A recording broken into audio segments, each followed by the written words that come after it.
Hello YouTube family, हे बघा आज कुठे आलोय आम्ही.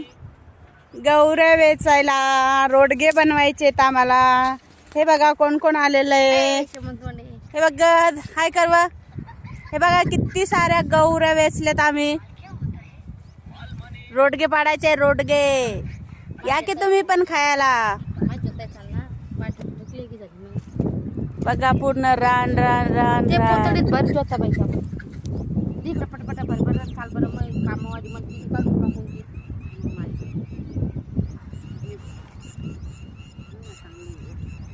असं काय यारली माती आता बाई त्यात घ्याऱ्या पाय ना का मातीत घेऊन आली तू. हे पाय मातीच्या तांड्यात पण दे ना. मातीच्याच गौऱ्या राहतात ना मग. हो मातीच्या राहतात. एवढी माती झाडायची असते त्याची. त्यात त्या गोगल काय म्हणतात त्याला, घ्या रे. घ्याऱ्या.